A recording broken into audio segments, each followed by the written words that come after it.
எங்கள் எம்எல்ஏ பதவி என்பது என்னுடைய மருத்துவர் ஐயா அவர்கள் எங்களுக்கு வழங்கினது. ஐயா சீட்டு கொடுத்தாங்க, சேலம் மேற்கு மக்கள் ஓட்டு போட்டாங்க. இருந்தாலும் கூட பாட்டாளி மக்கள் இருக்கிற ஒவ்வொருத்தருமே உச்சகட்ட மன உளைச்சலில் இருக்கிறோம், சொல்லனா துயரத்தில் இருக்கிறோம். இது என்ன எப்படி அப்படிங்கிற சொல்லவே முடியாது. எல்லாம் மன வேதனை, மன அழுத்தம். இதில் ஒன்றும் இல்லை, அது அவ்வளோதான். நான் சொல்கிறதுக்கு ஒன்றும் இல்லை. ஏங்க ஐயா பார்க்க வந்தோம். ஐயா பார்க்க வந்தோம். ஐயா வழக்கமாக பார்க்கறது அதெல்லாம் ஒன்றும் இல்லைங்க. ஐயா தான் நான் ஐயா தான் பார்க்க வந்திருக்கேன். எங்கள் டாக்டர் இல்லைங்க, மருத்துவர் ஐயா அவர்களை சந்திக்க வருகின்றோம். மருத்துவர் ஐயா அவர்கள் ஆமாங்க. இப்போ ஒரு செய்தினா எங்களுக்கு நாங்கள் 2 பேரும் தான். இப்போ எங்களுக்கு ஐயா எங்களுக்கு கடவுள். இதில் ஒன்றும் எங்களுக்கு வேற ஒன்றும் சொல்றது ஒன்றும் ராஜினாமா கடிதம் கொடுக்க போறதாகவும் ராஜினாமா கடிதம் இல்லைங்க, அரசியலே வேண்டாங்கிறத மன உளைச்சலாக இருக்கும். வெளியிலே சொல்ல முடியலைங்க. எப்படின்னா நான் என்னன்னு சொல்லணும், இது எங்களுக்கு மிகப்பெரிய ஒரு நெருக்கடியான காரணம். தமிழ்நாட்டில் இருக்கிற 3வது பெரிய கட்சி நாங்கள், பாட்டாளி முடிஞ்சு 3வது பெரிய கட்சி. இந்த ஒரு நிலையில் இதில் இப்படி இப்படிங்கெல்லாம் ஒரு மன வேதனைகள்லாம் என்னன்னு நான் சொல்கிறதுங்க.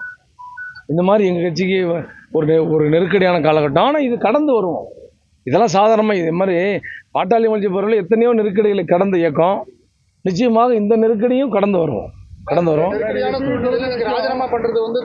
இல்லைங்க,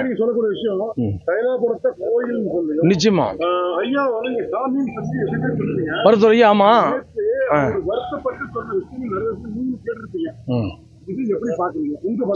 அதெல்லாம் நம்ம பின்னாடி பேசுவோம். அதெல்லாம் பின்னாடி சார் ஐயாவை பொறுத்த வரைக்கும், மருத்துவ ஐயாவை பொறுத்த வரைக்கும் அவருக்கு எல்லாத்துக்கும் உரிமை உண்டு. அறளையும் வச்சிருக்கிறதுக்கு, நீக்கிறதுக்கு, எனக்கு எல்லாத்துக்குமான ஒரு உச்சபட்ச அதிகாரம் படைத்தவர் எங்கள் மருத்துவர் ஐயா அவர்கள். இதில் ஒன்றும் நம்ம வேற ஒன்றும் சொல்றது ஒன்றும் இல்லை. நெருக்கடியான சூழ்நிலையில நீங்க ராஜினாமா பண்ண சொல்லவே இல்லைங்களே. ராஜினாமா பண்ணணும்னு சொல்லவே இல்லையே. ராஜினாமா பண்ண யார் சொன்னது? நான் உங்ககிட்ட சொன்னா? நான் உங்ககிட்ட சொன்னா? நான் ராஜினாமா பண்ணேன். ஐயாவை பார்க்க வந்திருக்கிறோம்.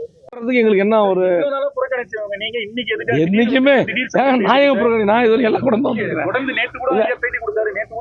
எல்லா கூட ஏங்க நான் சேலத்தில் இருக்கிறேன். அங்கேருந்து 300 கிலோமீட்டர் வர முடியும். 250 கிலோமீட்டர் தினம் போயிட்டு வர முடியுமா? நான் தினம் 250 கிலோமீட்டர் போயிட்டு வர முடியுமா? நான் பாட்டாளி முடிச்சுக்காரங்க, எனக்கு நிலைப்பாடுதான். செய்திகளை உடனுக்குடன் தெரிந்து கொள்ள கீழ்கண்ட கேபிள் மற்றும் டிடிஹெச் நெட்வொர்க்குகளில் எம்நாடு செய்தி தொலைக்காட்சியை காணுங்கள். பாதகம் செய்பவரை கண்டால் நாம் பயம் கொள்ளலாகாது பாப்பா. மோதி மிதித்து விடு பாப்பா, அவர் முகத்தில் உமிழ்ந்து விடு பாப்பா. அண்மை செய்திகளை உடனுக்குடன் தெரிந்து கொள்ள இணைந்திருங்கள் எம்நாடு தொலைக்காட்சியுடன்.